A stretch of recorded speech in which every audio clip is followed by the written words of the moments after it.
he helped his team reach the World Series. This story is part of Peak, the athletics desk covering the mental side of sports. When Raul Ibañez joined the Kansas City Royals a few weeks before the 2014 trade deadline, nobody graded the move or broke it down. The Angels had released Ibañez 9 days earlier after he posted a .157 batting average. Even in Kansas City, Ibañez's addition didn't crack the front page of the sports section. Looking for a premium phone without the premium price? This renewed, unlocked iPhone 14 offers 128 gigabytes of storage, a sharp 6.1-inch display, and 5G capability for around $299. Want to get the best verified deal and see full details? Visit grabdeal.us/6 right now. Advertisement in 33 games with the Royals that season, Ibañez hit .188 and did not make a single appearance in the playoffs. And yet this is what Danny Duffy, a young pitcher on that team, had to say about him recently. "I think Ibañez played a massive part for a lot of people. Every baseball season, dozens of players move teams at the deadline, arriving in new clubhouses and fortifying contenders for the stretch run. For good reason, we spend most of the time thinking about the stars, the ace starters, the stud closers, the rental bats who can flip a playoff series with one swing. But there are still aspects of winning that remain elusive, an alchemy of leadership, culture, and chemistry that cannot be quantified. The veteran who infuses a clubhouse with presence and confidence, the pinch hitter who brings energy to the room, the utility player who provides leadership by doing nothing more than showing up and fitting in. This is not an argument that one of those types of acquisitions, such as Ibañez, will mean more than pure talent." Full disclosure, this story wasn't planned. Recently, we were interviewing Duffy for another story on the mentality of winning teams. Unprompted, he brought up Ibañez's role on the 2014 Royals. Not long after, we were interviewing former Royals first baseman Eric Hosmer for a totally different story. He also brought up the importance of Ibañez on that team.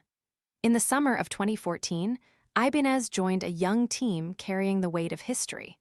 The Royals hadn't made the playoffs in 29 years, and on July 21, they lost their fourth game in a row, falling to 48-50.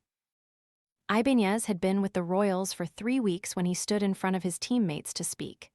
"We were playing against the White Sox, and we were in the crappy clubhouse they have on the visiting side," Hosmer said. "He basically talked to us about what opposing teams thought of us. Did we realize how good we were?" For us to hear that was so important. The Royals roster was loaded with first-round picks, but Ibañez brought something they did not have: veteran perspective and wisdom. Advertisement by then, Ibañez had lived several baseball lives.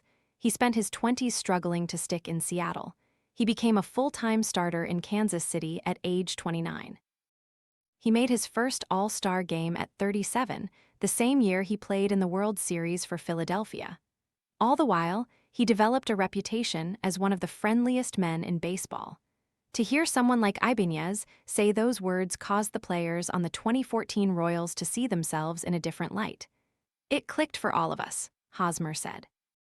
"This guy's a legend, so if people really do think of us like that, maybe we're really good and we should play with some confidence." I'll never forget that speech. The Royals went 52-27 from that point on, including the postseason, and steamrolled their way to their first World Series appearance since 1985. Ibañez spent the season's final weeks settling into the role of a leader, keeping everyone engaged during games and talking to hitters about upcoming situations. Little things that Hosmer said were important more than a decade later. Not every season will include an acquisition as experienced or respected as Ibañez. But on Monday, a collection of contenders went looking for roster help at the edges. Reasonable minds can disagree on how much veteran leadership matters. Ibañez is merely an example of a time when it did and a reminder that it can. In September, he prepared another speech before the postseason, telling his young teammates the story of Spanish conquistador Hernán Cortés, who, as the legend goes, once told his men to burn their boats before battle, leaving no room for retreat.